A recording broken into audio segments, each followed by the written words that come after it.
Programme आगे बढ़ रहा है, इसके बारे में भी हम चर्चा करेंगे। हमारे खास मेहमान हमारे साथ मौजूद ही है।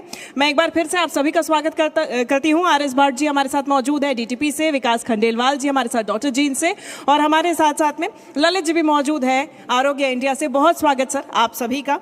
और सबसे पहले मैं शुरुआत आप ही से करूँगी ललित जी, क्योंकि अब आरोग्य इंडिया, सबसे पहले तो इसके मायने बताइएगा हमारे दर्शकों को, और क्या इसके मायने हैं, किस क्षेत्र में आगे बढ़ रहा है, किस तरीके से काम कर रहा है।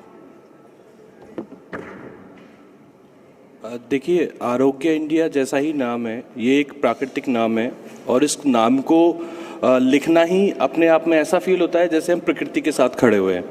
जैसा प्रकृति फील करा रही है उसी तरीके से हमारा काम भी है। हम लोग आयुर्वेदा को प्रमोट कर रहे हैं। आयुर्वेदा में हम लोगों का वेलनेस सेंटर होता है, और हम पूरे भारत में वेलनेस सेंटर्स ओपन कर रहे हैं। वेलनेस सेंटर में हम पंचकर्मा, फिजियोथेरेपी, नेचुरोपैथी जैसे सारी प्रक्रिया कर रहे हैं, प्लस हम आयुर्वेदिक प्रोडक्ट्स को ही प्रमोट कर रहे हैं।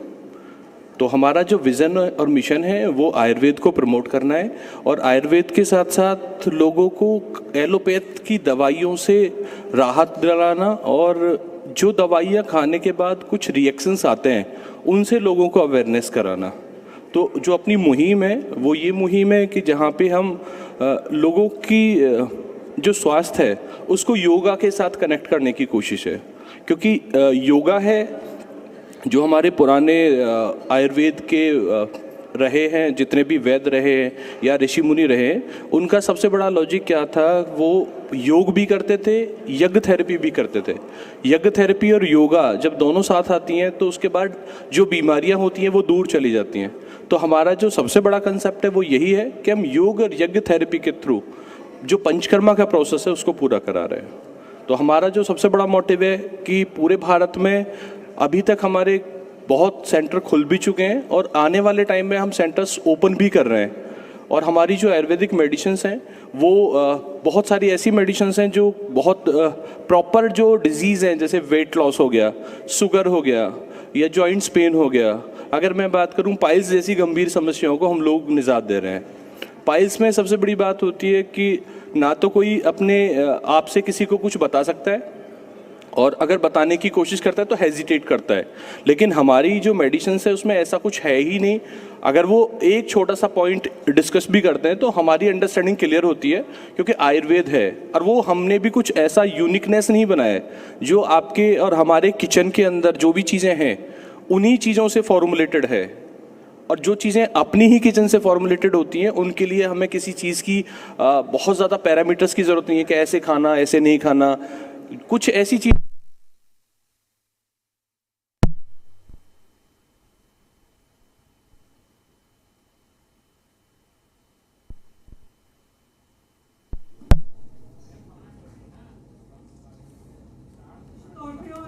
तो गुरुग्राम में इमर्जिंग हरियाणा गुरुग्राम ये कार्यक्रम चल रहा है। आप देख रहे हैं तमाम अलग सेक्टर्स के लोग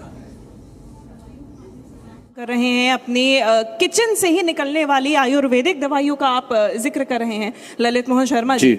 जी, तो जहाँ पे हम बात करते हैं कि अगर हम बात करें वेट लॉस की, अगर हम बात करें अर्थराइटिस की, तो ये सारी चीज़ें वो चीज़ें हैं जो हमारी किचन से ही हो रही हैं।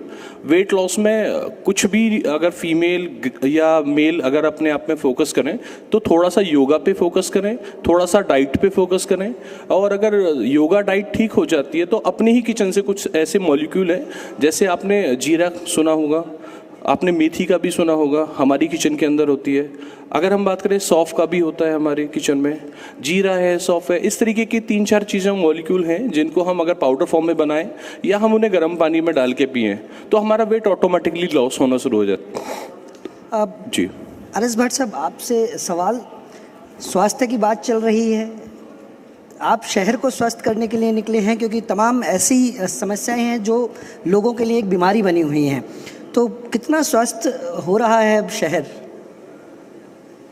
देखिए, पहले ये था कि किसी की भी कोई प्रॉब्लम एनक्रोचमेंट के रिलेटेड है तो वो ये थी कि जी करेगा कौन। लोग जाते थे, निगम कहता है हमारा नहीं जुरिसडिक्शन, जीएमडीए के पास है तो उनका जुरिसडिक्शन नहीं है, जुरिसडिक्शनल इश्यूज थे। अब इसीलिए सरकार ने एक ऑर्डर जो मेरे किए हैं वो एज डिस्ट्रिक्ट नोडल ऑफिसर किए हैं कि आप सारे डिपार्टमेंट्स को कोऑर्डिनेट करके ही आप गुरुग्राम को अगर साफ़ सुथरा बनाना है तो जी उसको थोड़ा स्ट्रॉन्ग इम्प्लीमेंटेशन करनी पड़ेगी। अब गुरुग्राम को हम देखिए, ये हम जहाँ बैठे हैं ये एक प्रोजेक्ट है जो अप्रूव्ड है, जिसने लाइसेंस लिया है, जिसने CLU लिया है, जिसने फ़ी एंड चार्जेस दिए हैं, और कुछ लोग ऐसे हैं जो रोड के ऊपर लगवा के अपना सेल्फ इंटरेस्ट देखकर गुरुग्राम को मिलेनियम सिटी बनने से रोकने की पूरी इच्छा है उनकी। और हमारी इच्छा यही है कि ऐसे लोगों के ऊपर ही हम पूरा शिकंजा कसेंगे। आपके माध्यम से भी आज मैं कहूँगा कि ये पूरा शिकंजा कसा जाएगा। जो गुरुग्राम के लिए ही सेक्रीफाइस नहीं कर सकता तो वो देखिए उसके ऊपर स्ट्रिक्ट एक्शन रहेगा जी। आज की डेट में हमने लगभग गोल्फ कोर्स एक्सटेंशन रोड के ऊपर 60 एकड़ ज़मीन खाली करवाई है। झुग्गियाँ, बंजारे, बिल्डिंग मटेरियल जी, वहाँ पर मकान भी बने हुए थे जिनको मुआवजा भी मिल गया, फिर भी मकान चल रहे हैं। तो देखिए नुकसान तो लग रहा है कि हो रहा है उनका, लेकिन वो सरकारी ज़मीन पर बैठे हैं। 1000 करोड़ रुपए की सरकारी ज़मीन होएगी, कैसे जी वो बैठे हैं? किसी ना किसी ने हाथ रख कर उनको बिठाया होगा, तो वो हमने खाली करवाई है। आप सदर बाज़ार जाइए, सदर बाज़ार में अभी हमने पीछे 2 दिन में ही MCG की टीम के साथ मिलकर 15 लाख के चालान काटे हैं और लोगों में सुधार आ रहा है। आप सब्जी मंडी देखिए, 3 लोग नहीं जा सकते थे वहाँ, आज आप ट्रक ले जाओ, आप ट्रंक मार्केट जाइए, आप आज JCB ले जाओ वहाँ से।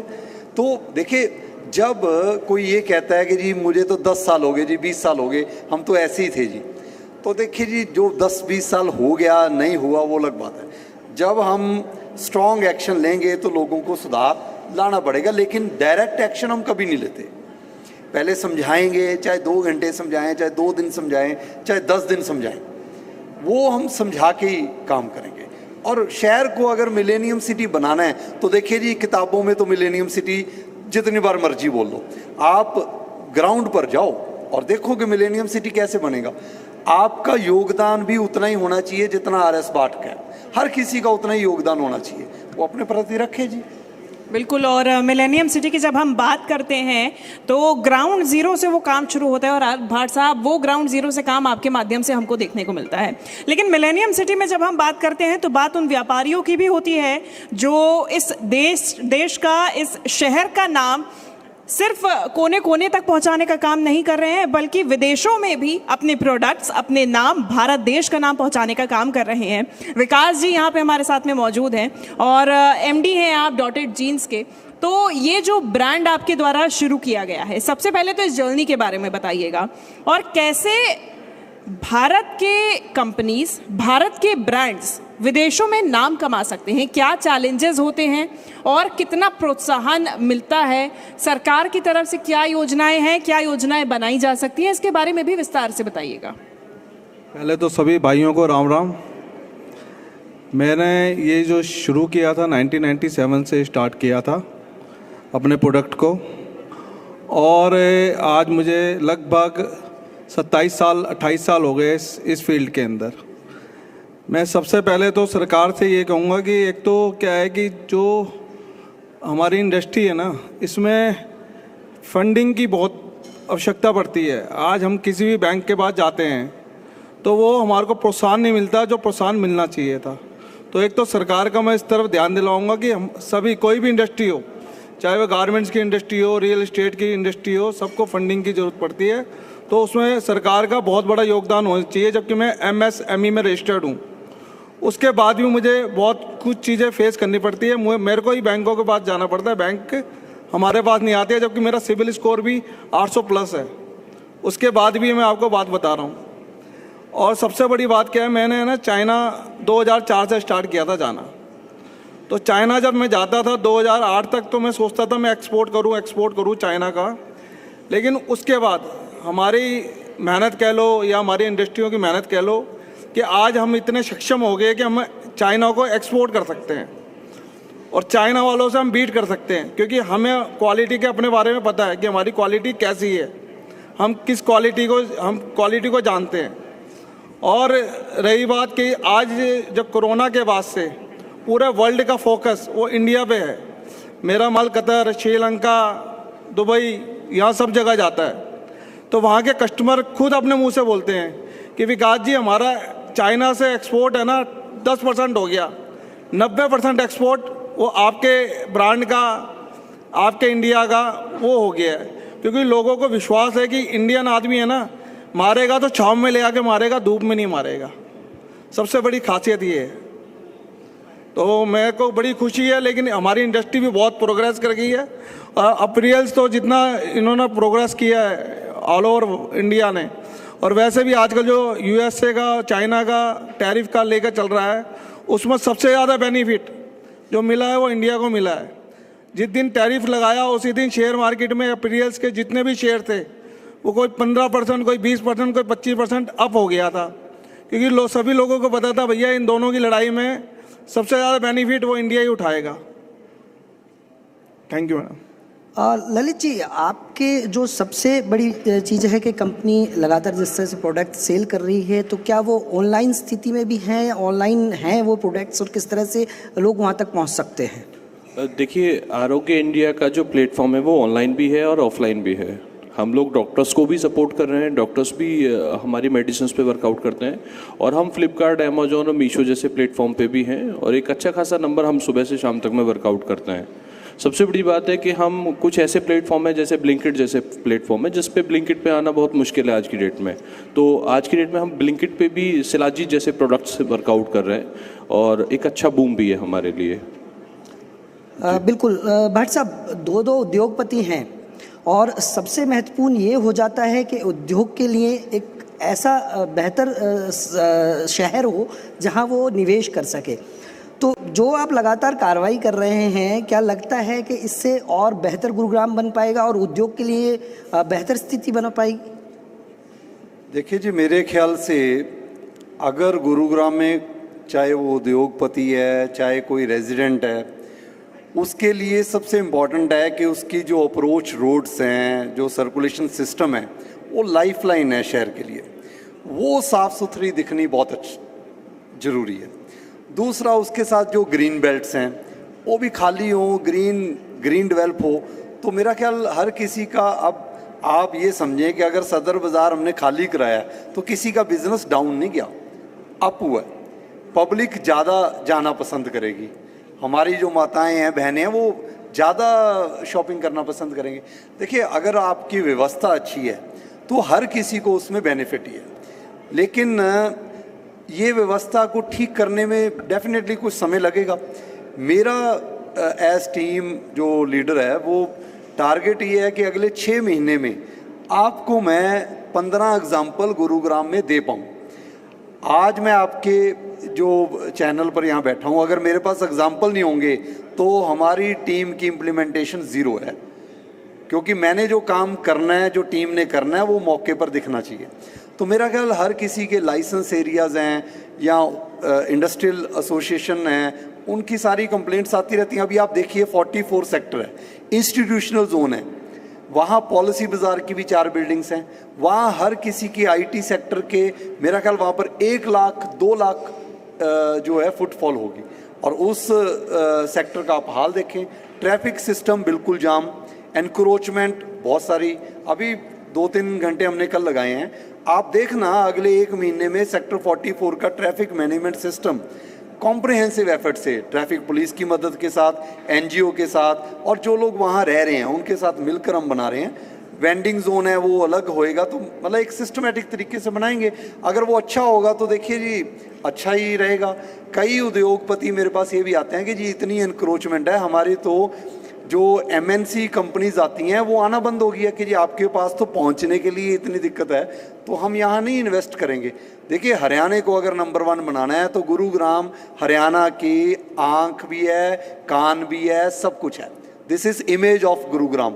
अगर आप गुरुग्राम की इमेज खराब रखेंगे तो वो हरियाणा की इमेज खराब होगी, और वो हम होने नहीं देंगे। अगले 6 महीने में जिस इमेज पर हम आज हैं उसको और ज़्यादा फ्लरिश करने की कोशिश करेंगे जी। ये एक आपने बहुत अच्छी बात बोली है कि अगर एमएनसीज को यहाँ तक पहुँचना है, गुरुग्राम तक पहुँचना है, जिसका देश विदेश में भी नाम है, जब वो यहाँ पर पहुँचे तो डिसअपॉइंट ना हो, ये जिम्मेदारी हमारी बनती है, उसके लिए काम करना हमारी जिम्मेदारी है।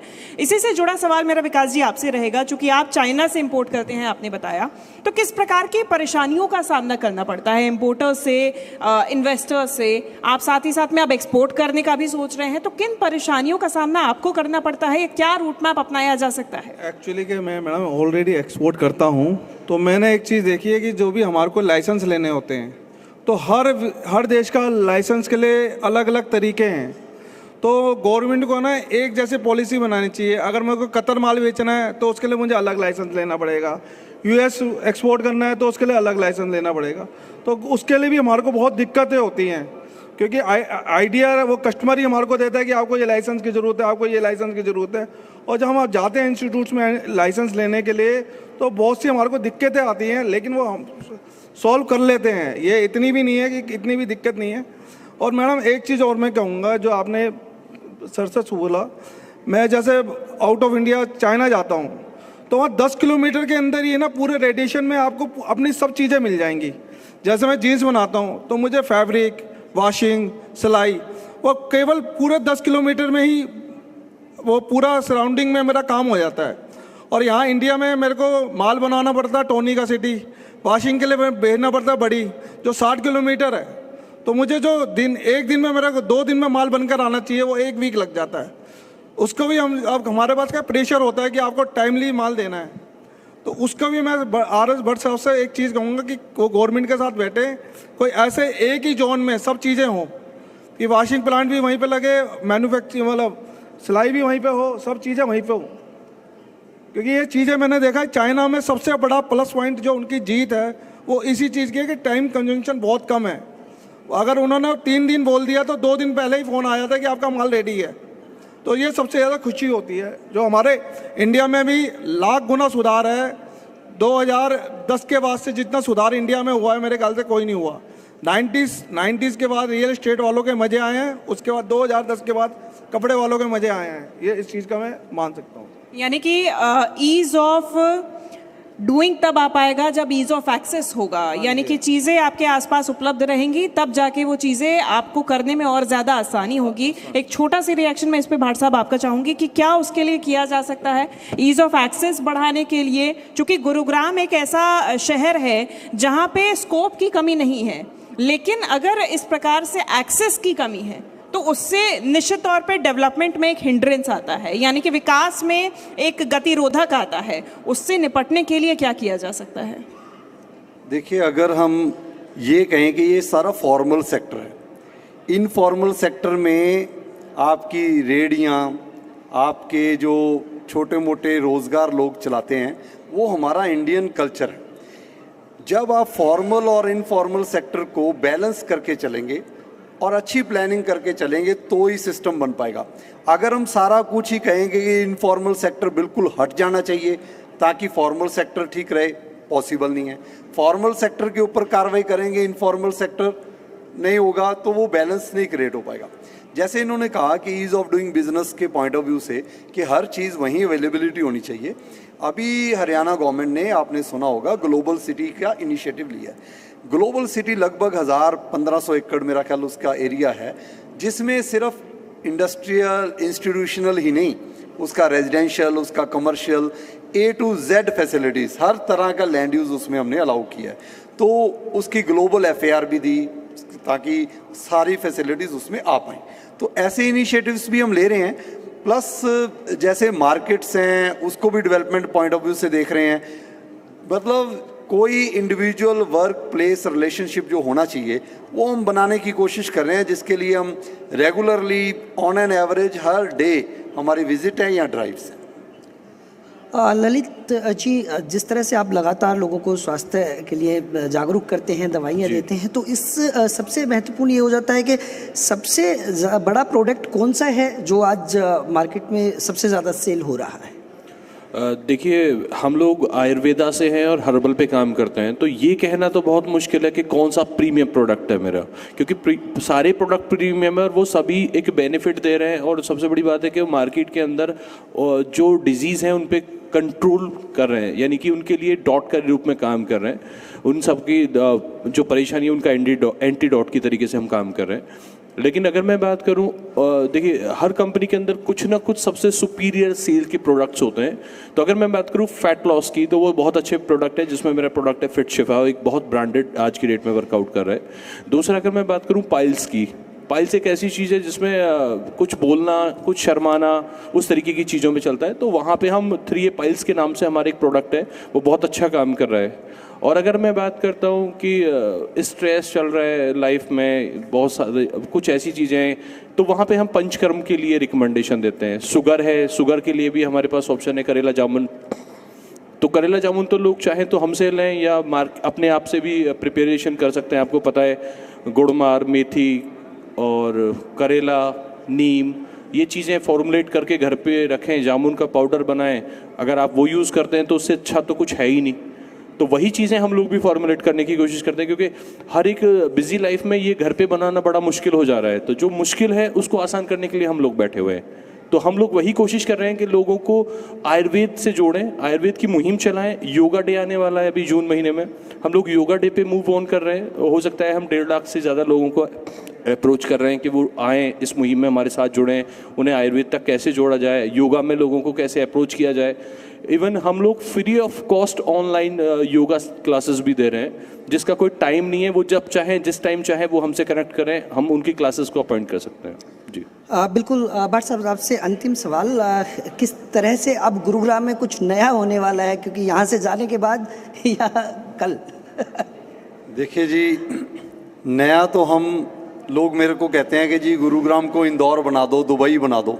हमने नहीं बनाना, ना इंदौर बनाना है ना दुबई बनाना है। गुरुग्राम को गुरुग्राम ही रखना है। एक अच्छा गुरुग्राम बनाने की कोशिश करेंगे। आने वाले समय में जितनी भी सेक्टर डिवाइडिंग रोड्स हैं, जितनी भी उसके साथ ग्रीन बेल्ट्स हैं, जितनी HSVP की मार्केट्स हैं और गवर्नमेंट लैंड है, 100-200 गवर्नमेंट लैंड, 100-200 एकड़ भी अगर एनक्रोच्ड है और उसके ऊपर लोगों ने एनक्रोचमेंट कर रखी है, तो भाई वो हटेगी, किसी भी हालत में हटेगी। अगर हमने गुरुग्राम में सरकारी अस्पताल लाना है, गुरुग्राम में कोई एजुकेशन इंस्टीट्यूशन लाना है, तो वो गवर्नमेंट लैंड पर ही बनना है। गवर्नमेंट लैंड एनक्रोच करोगे तो फैसिलिटीज़ नहीं आ पाएंगी। तो हम कोशिश करेंगे आने वाले समय में और अच्छा काम करें और हर किसी का रोज़गार भी चले, प्लानिंग के ढंग से सारा सिस्टम बने। तो बिल्कुल सभी का बहुत बहुत शुक्रिया। बहुत शुक्रिया आप सभी का हमारे साथ इस मंच पर जुड़ने के लिए, इन तमाम मुद्दों पे बातचीत करने के लिए, और बड़ी ही बेबाकी से आपने जवाब दिया है। और देखिए, गुरुग्राम को आगे बढ़ाने के लिए लगातार अलग अलग प्रयास किए